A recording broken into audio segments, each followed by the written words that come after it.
Well, I would welcome in today's special guest.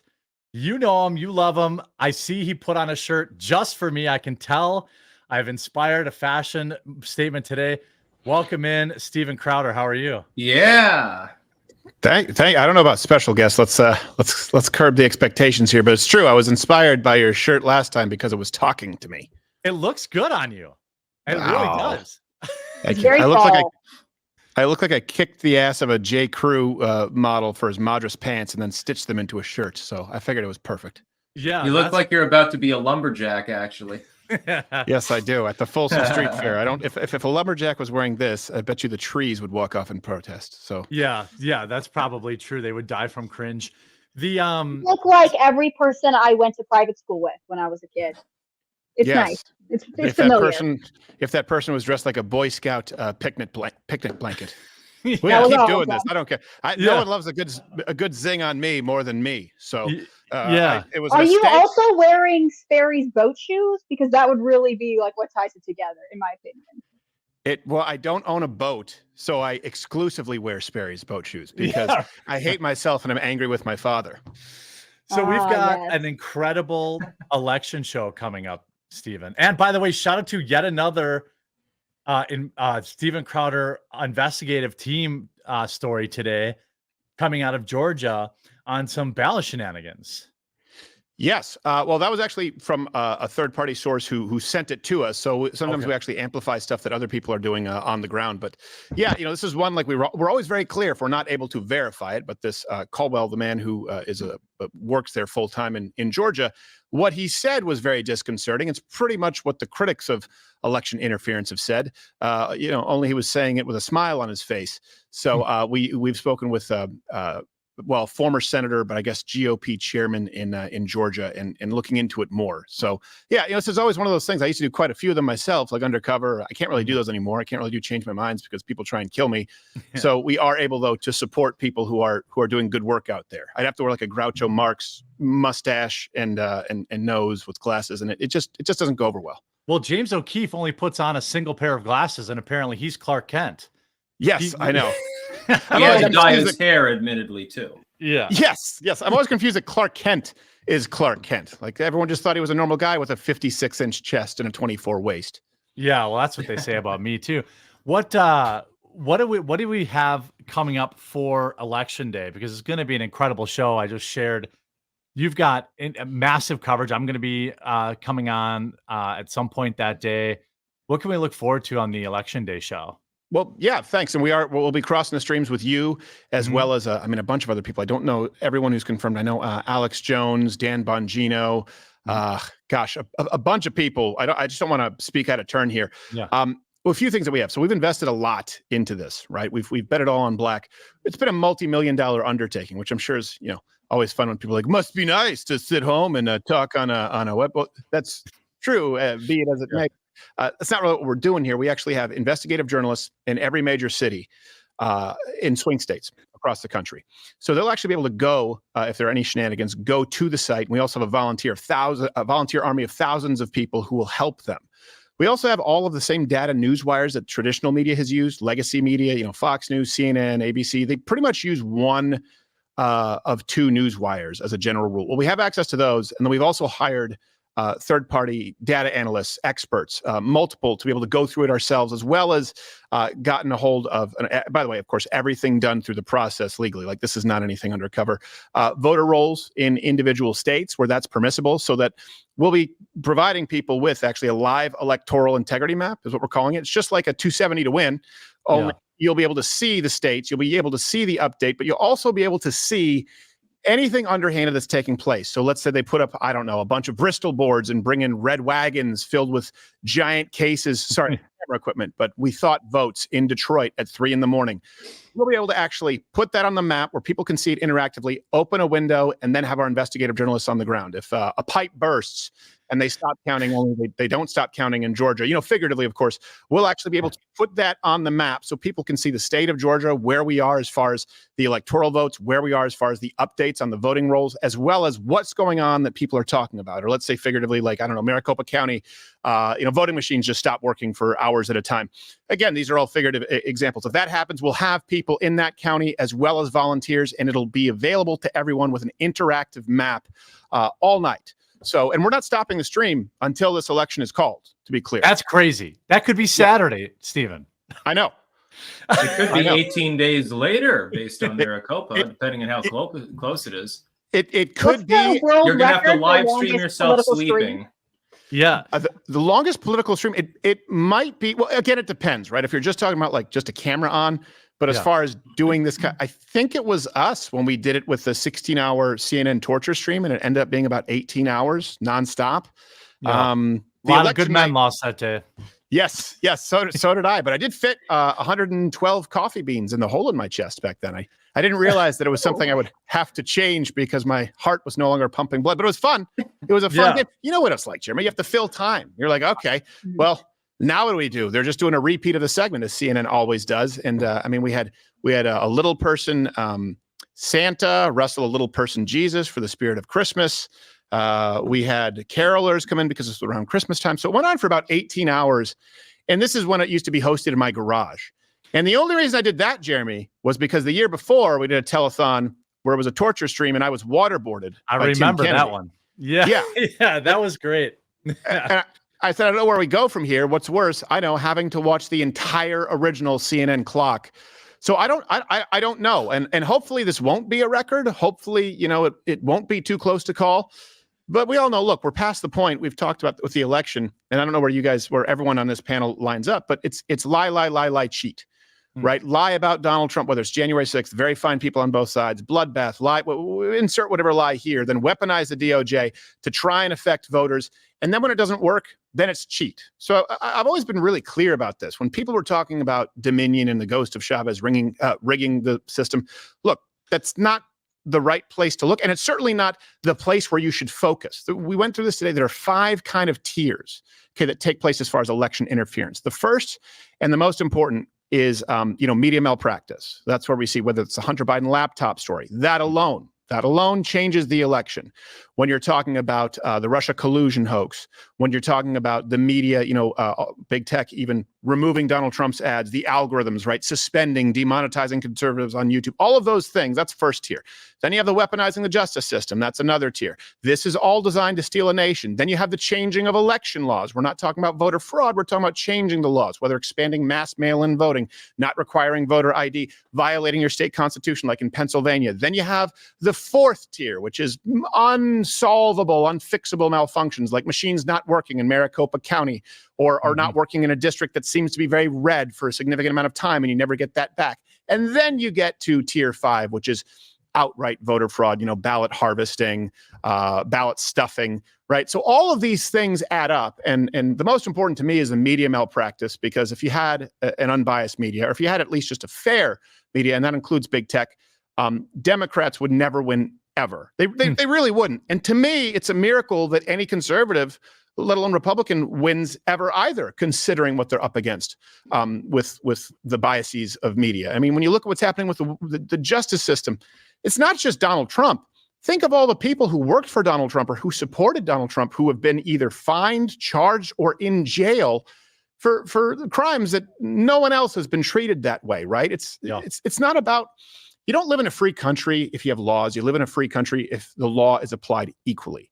And all of this adds up. And so what happened with us last time, Jeremy, we've talked about this, like they're so good at, and I hate to use the word gaslighting because every pop psychologist on Instagram is like, so he said that he didn't like me. And I was like, you're not going to gaslight me. It's like, well, hold on, he just doesn't like you.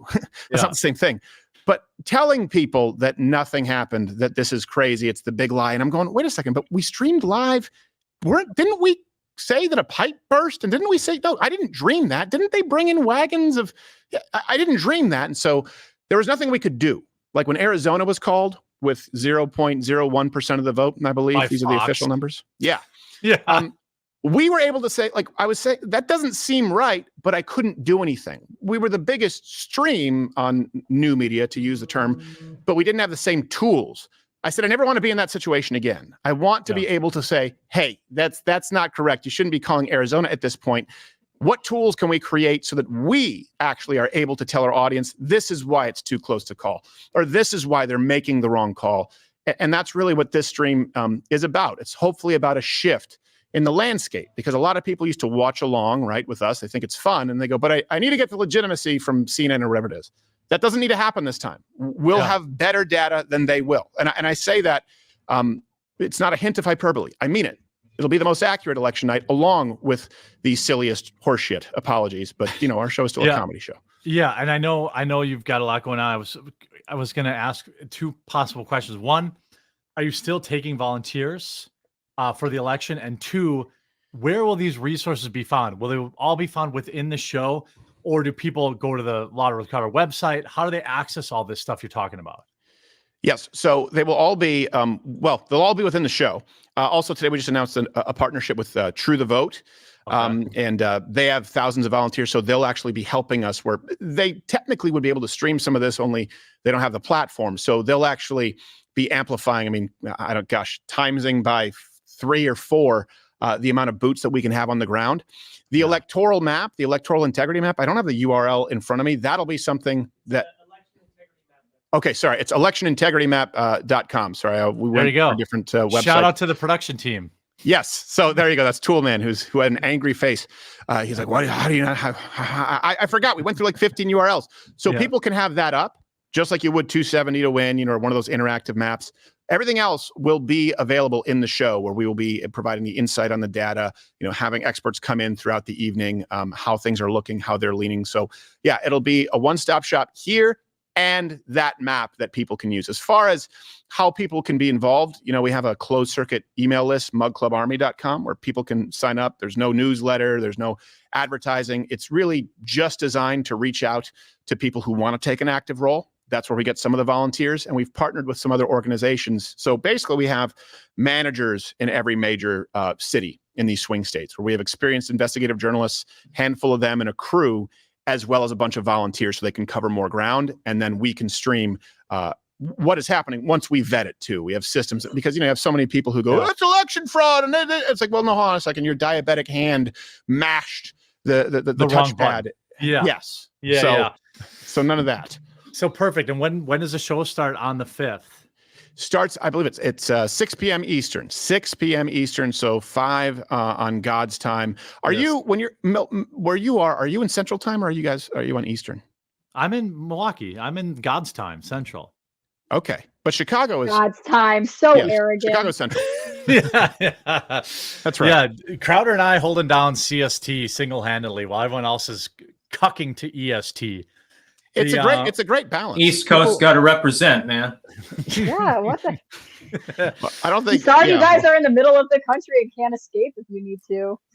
Why would we leave? Why would we leave? That's true. We're all not going anywhere. Hold on a second. Wait a second. I don't mean to take up. Can't escape. Have you seen the hurricanes hitting the East Coast? If you are in New York, or if you're in New Jersey and there's a natural disaster, you kiss your ass goodbye. Yeah, that's true. I'm in New England. I've got no problem.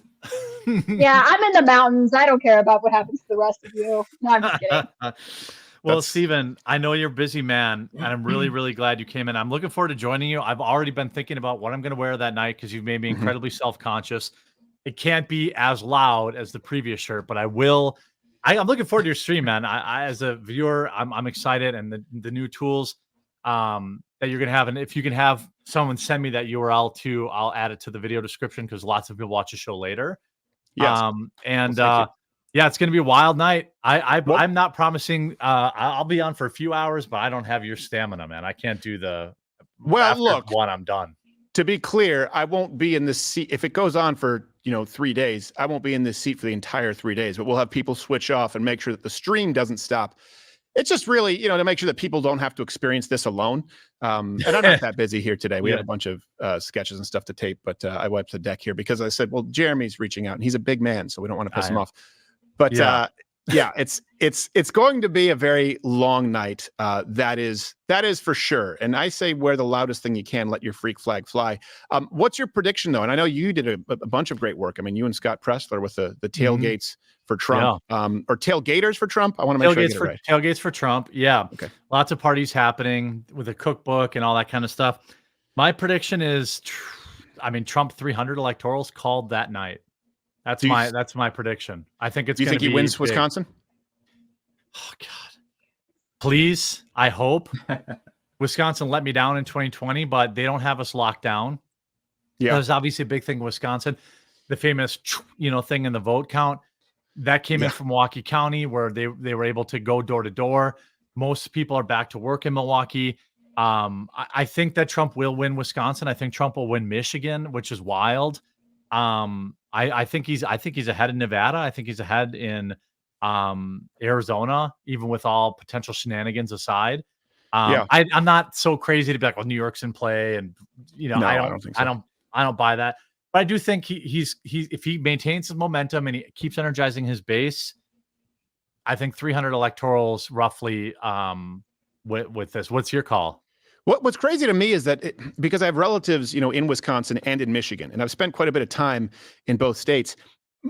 I may be wrong because obviously it's my family, but my perception is that Wisconsin tends to be more conservative than Michigan overall. Like, even if you look at the state legislature, it's more balanced than people realize. Mm-hmm. So I'm always kind of surprised that Wisconsin is this sort of, pie in the sky idea, and more people are thinking that Michigan is likely. In my experience, Wisconsin, of course, outside of Milwaukee and Madison, or am I wrong about that? Tends to lean more conservative than Michigan. We have a lot of Democrat union people here, though, too, that are also, so it's like we have a lot of blue no matter who's here. We don't have the level of TDS that like the coastal states have, but we do have a blue no matter who. And so, I mean, hey, if he loses Wisconsin but wins Michigan, I'm still happy. Like that means he probably likely wins, even if she gets Wisconsin. So, I've been taking family to go vote and doing everything I can. It would be great to have the red wall complete. But yeah, I'm more optimistic about Michigan than I am Wisconsin. I don't know why I say that. If it's the Arab vote, if they're actually going to show up for him or not, I don't know. But for whatever reason, I think Michigan. I don't know why. Maybe it's because I'm here and I see every time I see a new wall sign up go, I get a little nervous because I'm, PTSD from 2020 flipping back blue. So I don't know. It's interesting that you bring up the Arab vote. And I think, by the way, I think you meant to extend that to a lot of Middle Eastern people who are not Jewish. So I don't appreciate the gross generalization. My apologies. But the point, yeah. So let's talk about the Somali pirate vote in Minnesota. Yeah. Like, can you imagine how dumb Kamala Harris is? Kamala Harris. Yes, I don't care can. if I say it wrong. Can you imagine how dumb she is where she didn't choose Shapiro, which probably would have kind of buttoned everything up as far as winning because he's a Jew. She couldn't. Yep. So, okay, you've already appeased, the pirates, the terrorists, the sympathizers. Okay. And then she still felt like she had to say when she was at her rally and someone saying, Israel's committing genocide. That's true. Yeah, what he's saying, not once, twice. That's true. It's like you already appeased the terrorist vote, kind of. She just had to piss off the Jewish. That may be enough. If Donald Trump wins Pennsylvania, I'm telling you, we have data analysts here, and we look into these numbers, like really have some pretty intense crosstabs. He may win Pennsylvania. I'm not saying that he's winning the black vote, and I'm not saying that he's winning the Jewish vote. But it may be because enough of those have shifted over. There's over 800,000 Jewish voters in Pennsylvania, more than any other swing state, I believe. And quite a few black males, even in urban areas like Philly and Pittsburgh, enough of them are switching over to Trump. When you're talking about a state that will be very, very close, Pennsylvania, it will be within that margin of, like last time I think it was 50-something thousand votes, or that's the margin if you were to apply it as the same voter percentage turnout this time. She couldn't help herself. And I'm telling you, on this morning on CNN, I was watching AOC bitch about Tony Hinchcliffe. We can talk about that if we want. But I was watching her bitch about this, and they were discussing, I just think they don't really know I don't think that they know what they're in for. I really don't think they realize how out of touch they are. And Kamala Harris cannot help herself from being awful. And I'm telling you, they were talking about a lack of voter enthusiasm. And saying we may expect lower voter turnout, but who does that help this election? That helps Trump. Well, you would think so, because I think when they're saying lower vote turnout, I think they mean Democrats. That's what I think they mean. You can say what you want. The people who are enthused about Trump, they are coming out and voting absolutely. If there's less voter turnout than the last go around, I've got to imagine, and here's a big component of it, okay? And by the way, I think intellect or intelligence or hyper intelligence is overrated. Now, let me be clear about what I mean by that. Okay. What I mean is once you are smart enough, you're above that sort of big bulk there in the bell curve. Once you're smart enough, the value that is added through hyper intellect to a position of leadership or a role that requires leadership, there's diminishing returns. In other words, if you have 125 IQ versus being a member of Mensa, that difference is not really discernible in your executive decision-making ability. And we get a little bit too nerdy for our own good, right? You need to be smart enough, and then you need the ability to make decisions. You need the ability to have neural flexibility, reason quickly. Quick thinking is better than only intellect. That being said, remember, I preface this with, you have to be smart enough. Kamala Harris is an idiot. And I don't mean that like I don't like her. You've never heard me say Barack Obama is an idiot. You've never heard me say Hillary Clinton is an idiot. Not even Joe Biden. Joe Biden was becoming an invalid, but he's not an idiot. Mm-hmm. And for the party that wants to claim the intellectual high ground, right, the left, the party of intelligentsia, I think a lot of them are bothered by just how fundamentally dumb she is. And because of that, they may not turn up and vote. I could be speaking out of my rear here, but when I speak with liberal professors and friends of mine who probably more centrist, it's pretty hard to be a friend with a serious leftist now. They're like, yeah, she's really dumb. She's really dumb. It's tough. Yeah, that's one thing that we've talked about on this show is that I think Trump, he may not even get as many votes as he did during 2020 just because it was just a different world then. He may get more, but I think it's hard to imagine somebody being excited. Like Trump voters will crawl over broken glass to vote for him. I can't imagine that same response from Kamala Harris. And I think the TDS stuff, it's been 8 years. Like, I think that the Democrats made a huge mistake reverting back to the Nazi stuff, because not a lot of fascists give up power, when the election's over, and not a lot of them wait till the second term to put everybody in camps. I just don't think that lands like it used to. So it'll be interesting to see. And typically when they put people in camps, they don't arm them more beforehand. They don't allow them more freedoms as far as the Second Amendment and freedom of speech. He's not sitting there like, I want to put them in internment camps. Let's make sure all of them have an AR-15 first. You got to have an AR-15 if we're going to round you up. No, it makes no sense. I mean, there's one party that is constantly silencing dissent, that has made it a part of their platform. Remember Nina Jankowicz? People don't even remember that. The disinformations are.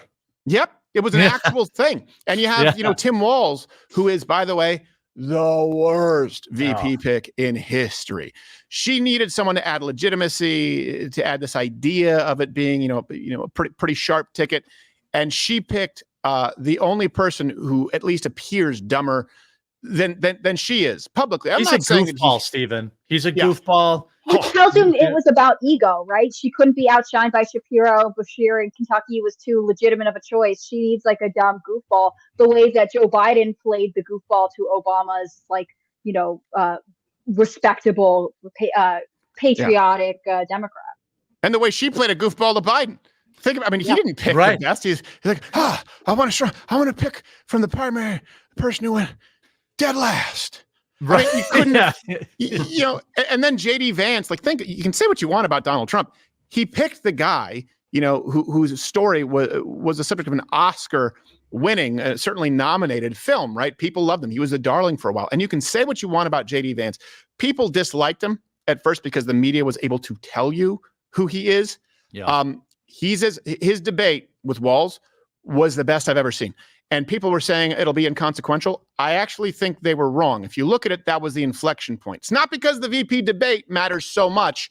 It's because there were enough people out there going, okay, how bad is this guy? And maybe looking for a reason to vote for Donald Trump. It was the most one-sided domination I've ever seen. And I'm telling you, that guy is going to be a handful when he's actually the nominee for president. And I think he will be. And I'm calling it right now, the playbook, people are going to be afraid of him. They're not going to want to sit down, interview him, and do a gotcha. So they're going to have to release hit pieces basically out there into the press without him live. Like, you don't sit there and try and fact check him live. I mean, Jake Tapper, I don't know if you watched that interview. That went very poorly. It did, but it was so bad. It's not just about the points because Jake Tapper was wrong, but listen to his tone. He lost his broadcaster voice. He's like, "Well, I don't know. This is what we were told by the FBI." Hey, Dad. Yeah, stop. You're embarrassing me. It was so embarrassing. His side eye from the debate, the Jim from The Office meme, like was so good. Obviously they get coached on that. But like every time they cut to the split screen, he just had like this freaking guy. Like it was so incredible that he like, and then he went on like, for example, he was on Theo Vaughn. The top comments in the Theo Vaughn interview was like, "I can't believe they told me this guy was weird." Like he's totally the most normal. He's the most dude normal guy I've heard. Yeah, and unserious. And now they're attacking him for playing Magic the Gathering. Actually. Yeah. Really? That's the flavor of the day. Yeah, his favorite Magic the Gathering card is evidence of his darkness and evil. Yeah. That's literally the headline right now. The biggest takeaway from his Theo Vaughn interview was his Waffle House order. Like normal guy, not who you're afraid of. Well, think about this for a second. Think of the cosmic bunny hole that we must have jumped through to be here. Do you remember when it used to be, and by the way, it was a small subset, but it used to be some sort of new converts, radical Christians, if you want to call them that, who were like, you mustn't read the Harry Potter books and you mustn't play Magic the Gathering. And now it's the left. It's the left who have, by the way, ruined sex, and I mean ruined sex, like in films and stuff like where everything now is just unfun. Romance is gone because of the Me Too, because of the male-female dynamics, and now they're going after Magic the Gathering as though it's a witch hunt. I mean, people just. I've always 20 said million this. people play that game. It's worse than the moralism of the right wing back like 20 years ago. It's like 10 times more. Right. I can't even believe it because, like, when we're younger, it was all like evangelicals and stuff like that, and they're saying like Harry Potter is going to get you to worship the devil, and now it's more like Harry Potter is going to get you to worship Nazis. You're going to be transphobic. You're going to be if you read Harry Potter. Exactly. Harry Potter, it's societal conditioning as far as the acceptance of heteronormative relationships. Well, sure, and let's break down that word, heteronormative. Okay, heteronormative. It's the most normal. It's the most common. Yeah, it makes sense. You have a problem with the dictionary at this point. It really, and it's so much worse. Like, to give you an example, South Park. Okay. Yeah. The Christian opposition to South Park. When people say it was just as bad back then, it wasn't. Christians didn't want South Park on at 9:00. They wanted it on later at night because kids saw a cartoon and would watch it. The creators of South Park said, we agree, right? That was that no censorship, man. Now the left says there can't be South Park. They say there cannot be the kind of comedy that's out there. Tim Walz actually said it doesn't, freedom of speech. It doesn't protect your right to hate speech. Yeah, that's exactly what it protects. But you said that the Puerto Rico joke from Tony Hinchcliffe was hate speech. So let's be really clear about this. Like, hate speech isn't real. And the reason that back in 2015, I was saying it wasn't real is because hate speech is something arbitrary that can be reformatted and redefined depending on who is in power. And they've done it so fast. You can't make a joke about Puerto Rico. Well, can we not make Polish jokes? Even in Tim Walz's rally earlier that day, Carlos Mencia made a joke about Mexico. No. George Lopez. That was racist, but continue. Yeah. Sorry, George Lopez. They all look alike or something. But so he makes that joke, and it's okay when they're campaigning for Democrats.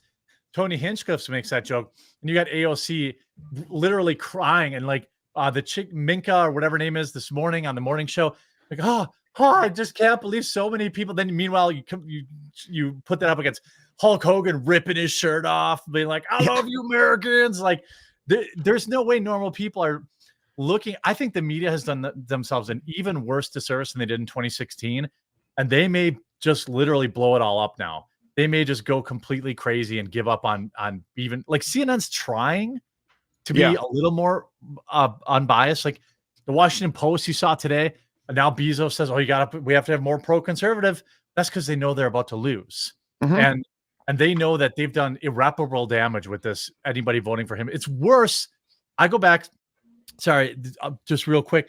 It's worse than the basket of deplorables thing. I think the basket of deplorables things cost Hillary Clinton that election in 2016. And I think this Nazi crap is even worse.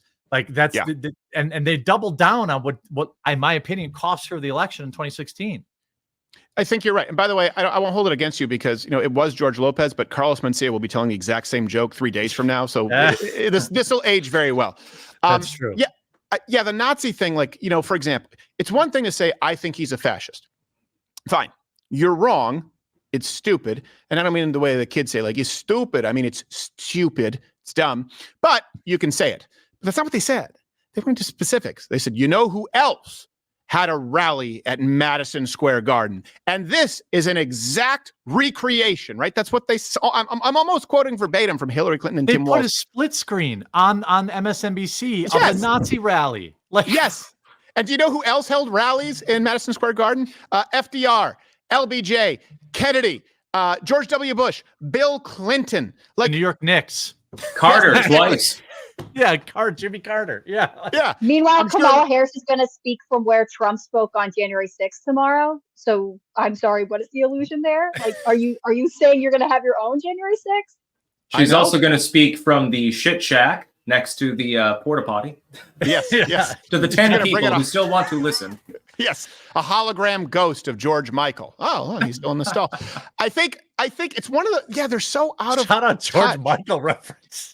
Well, he said porta potty. You think porta potty, you think George Michael. Yeah. You think Eazy-E, you think Suge Knight with an AIDS-riddled needle. Which, by the way, isn't that crazy that he in endorsed, all this? Didn't the guy, the creator of Death Row Records, didn't he speak at the Trump rally? Well, yeah, we're gonna have Suge Knight on the show. My dad, Pops Crowder, has been talking with him from prison. Oh my God, that's so crazy. And he's actually, the thing that for people who don't know, he was one of the he was creators of Death Row. He's also the guy who dangled Vanilla Ice over a balcony and forced him to retire, and may have been involved in some hip hop killings. But he has been the most lucid voice in all of this P. Diddy stuff out there. Is it Diddy, Dirty Love, whatever it is? I don't know what his name is. It's not Puffy. Democrat. Well, where he's actually been surprisingly articulate. And I will say this: first, everyone here, murder is wrong. Right? We all agree. Thank you for saying that. Yes. Thank you. I'm not afraid to take the unpopular positions. But the fact that Suge Knight, when he was let out of prison, immediately ran someone over with his car, he pretty much did it, and you turned right back to the jailhouse. He didn't even have to. I don't even think he took it out of gear. You do have to respect that guy was like, you know what? I told someone I was going to get him. I was locked up. I'm doing it. I'm good to my word. And I don't know how he only has 10 years. You were there for murder, and then you did it again on camera. Yeah. I remember the camera, the CCTV coming out. I'm it's oh my God, he immediately did it. He immediately did it. And the weird thing is, no one who was really close with him seems to be that afraid of him. It seems to be if he's in your corner, he has an idea, he has a strong sense of loyalty. But if you've wronged him, so it's always interesting to me that people who live by these codes. Anyway, I know it's unrelated, except for the fact that the Diddy freak off parties, I guarantee you, the overlap between the attendees and the people endorsing Kamala Harris, it's probably a 90%. Number. Especially in the last week, Usher famously said on The View, I'm not going to get political. I'm not endorsing anybody. Diddy stuff comes out. Now, I'm not saying he was there. I'm just saying. Of course he was. I'm just saying, wow, what a quick 180 for Usher to come out and endorse him. Beyonce comes out and endorses Kamala after seemingly not wanting to and being linked by Piers Morgan, who he then had to issue an apology for. But being, I don't know. So calls are going out.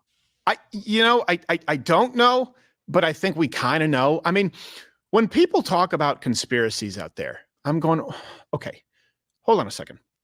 There was a guy who was so politically involved that the call logs, were suppressed because he had a pedophile sex island.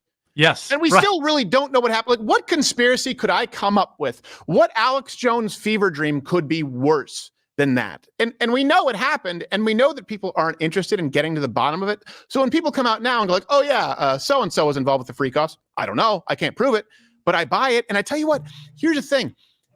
Also with Donald Trump, and guys, you can just boot me whenever, but I often have with my show, I don't get to talk about all these other things. With Donald Trump, I think the real value here is I don't care. And I say this as a basic pitch, conservative Christian. I don't care what you do in your own bedroom. I really, really don't. So to the point where my reflexive sort of response with the P. Diddy thing, before we found out that people were underage, right? Before we found out that there may be sex trafficking, when it was just he had these crazy orgies. It's hard to care about it. It was like, I no was kidding. going, it's Hollywood people. Exactly. So you mean a bunch of drugs and a bunch of people having group sex in Hollywood? Like, hey, I think it's wrong.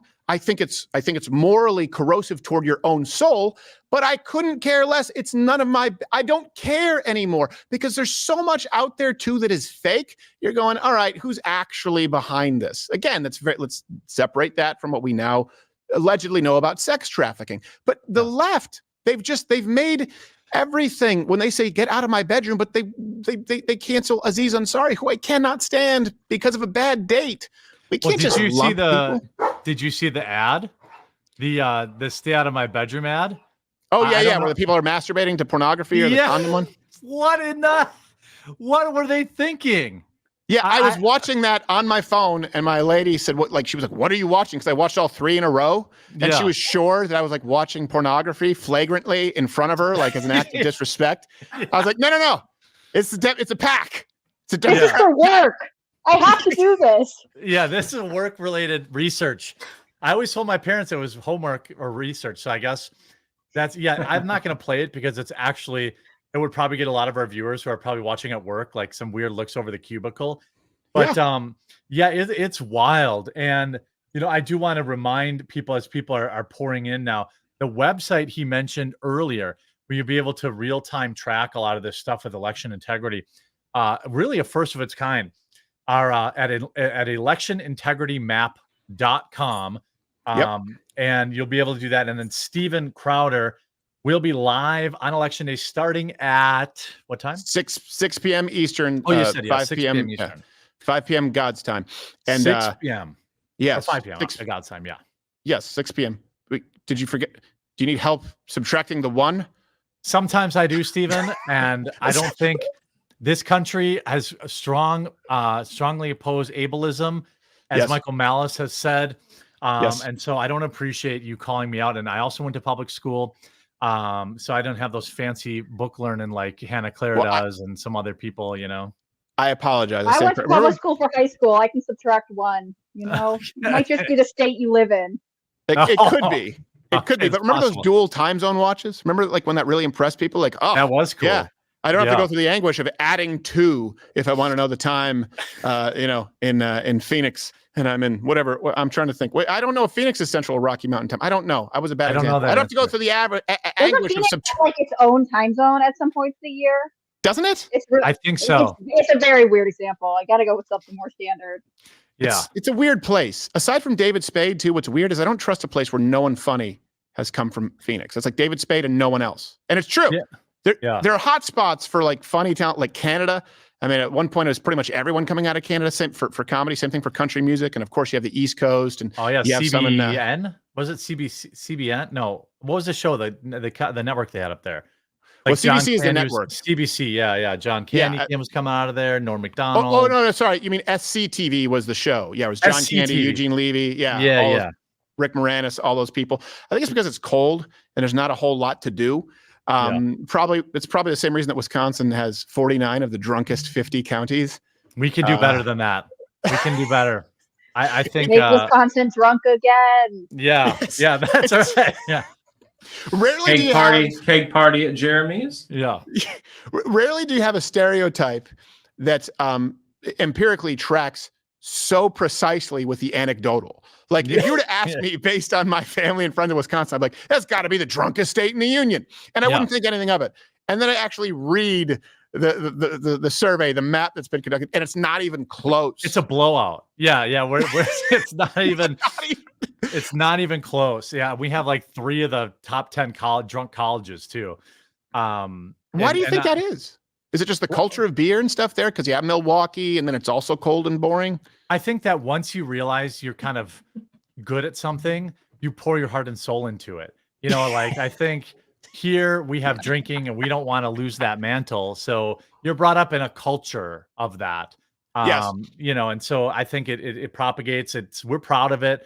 I think, some states have, whatever it is, their rainbow sidewalks and stuff. And here in Wisconsin, we have alcoholism. And it's that's so bleak. Or like an indie film where it's like, why are you doing this to yourself? Because I don't have anything else. Yeah, I feel like I've actually said that several times in my life. I like the idea that like at some point growing up in Wisconsin, your dad sits you down and is like, son, this is part of our culture. Now drink these 7 beers and get out there. Yeah, Yes. here's an old fashioned. Here's what you were going to order for the rest of your life. You're going to order brandy old fashioned sweet. And when you're not doing that, you're going to drink beer from a can. Now get out there and be somebody. Well, my aunt who lives in Wisconsin, and she's my favorite aunt. I love her dearly, and she'll be horrified that I say this, but she just had like a heart scare thing in the hospital. Wasn't a big deal. She's doing really well. But they were like, okay, so don't drink, limit drinking. And so we were just what does that even mean? Well, yeah, exactly. We were FaceTiming her. She goes, oh, sweetheart, I don't drink that Franzi anymore with the heart thing. I don't do that. It's just White Claw. I'm like, Aunt, that's more alcohol. How many have you had? She's like, three. I'm like, what? It's the same. It doesn't matter if it's wine from a box, but this is the reasoning of people. I've never been more proud. I've never been more proud. See, these are things that are supposed to make you feel bad, but I'm just like, I want to party with her. Like, I bet she'll be there's an old lady at our bar that would come in during the sports playoffs, and she would sell these like knitted, like if we were there watching Brewer games or Packer games, she would come through with her husband and have like little things she had made. She would sit down with everybody. That might be your aunt. Like that might be her. It could be. I don't think that she would have the focus after 3 White Claws in to knit anything. But she is the most fun aunt I've ever had. Like to know her is to love her. But it really is. It's exactly what you would expect. And by the way, while we're talking about this, did you guys cover the Puerto Rico thing? Yeah. Does anyone here think that this is not going to have the impact that they think it's going to have? Like, I don't think anyone watches that and gives a rat's ass. I really don't. It's not going to have any impact at all because like everyone pretty much has already decided who they're voting for. It's all out of context anyway. So high info voters are going to ignore it. Low info voters are already voting for Kamala anyway. So it doesn't really change anything. It's just the mainstream's last attempt to try and make Trump a racist before the election gets here, right? Where we're 8 days out. I reference this a lot, but the New York Times headline calling it a carnival of racism, like, calm down. It's okay. Everything's going to be okay. You don't need to try and make this worse than it was. And part of it is they just ignore like all of the other major things that happens. I mean, they don't reference the fact that Melania introduced her husband. She never makes appearances. It's trying to claim the narrative before the election day. Yeah, and then of course they try and run with the or Kamala HQ this morning, the slaughter comment. I'm sure you saw that. Oh yeah, it's like I was gonna say it used to be a trope, right? Where if someone said something actually out of line and they were called on it, they would say, "Well, you're taking it out of context." But there was some truth to it. But now the left, they're not even trying to hide it. Like this guy, if you actually look, it is sandwiched between it's not enough this election, right? It's got to be a landslide. We've got to slaughter them. And then he even says we need 100 million votes. Like on both sides of it, he's clearly talking about votes. And I just no longer believe. I used to say don't attribute to malice what you can attribute to ignorance. I think in this election cycle, I think that's out the window. I think you have to attribute it to malice because they know and they're willing to ruin the reputation. Let's be really clear about this man based on something they know is a lie. It's evil. It really is. You know what's a bummer, by the way? That account never gets community noted. And it's because Elon has allowed the left to monopolize community notes. It's like one of those things that I've backburnered to after the election. But they're that also account, organizing openly on Discord at this point. Right. Like the Krasensteins and stuff, they openly brag about this and nothing is done about it. Yeah, and it's really frustrating because that account literally puts out something that should absolutely be getting community noted. I'm in the community notes program and there's like it's like 10-1 lefties against anybody else. And it's like, you cannot get that account community noted, even if it puts out an absolute lie, which it almost always does at least once a day. It's never been community noted. I think maybe once or twice. I'm not that Trump War Room hasn't been either, but it's like, what the heck is the purpose of community notes if it's only going to apply to the little guy? Right. And when this is so clear, right, where you have black and white, you have, okay, they are deliberately misleading people, and they're willing to destroy, tar and feather a man's reputation based on what they know is a lie, right? And you can't community note it. But then you apply it more broadly to the things that are more subversive, right? Kind of more pernicious. Like, I don't know if any of you have watched the American Horror Stories, the one that's like the anthology series. I have watched it. It's actually pretty good this year. I'll say Okay. it's Yeah, not the new one great. is. The new one Yeah. is pretty good, actually. Yeah. Okay. The second season is, and I don't know, how I don't want to get super I've seen super them all. risque with the language, but the second one is the worst festering pile of feminist dog shit I've ever seen in my life. That's the Trump one, right? Or is that the Covenant one? I don't remember this. The second season, every single installment is, I mean, and it's a kind of dialogue that even the real life chauvinist patriarchists wouldn't speak this way. Like, well, the only good woman is one with a black eye and fat lip and my wiener and whatever it is. You're like, hold on a second. That's not something anyone would actually say. They would try and present themselves.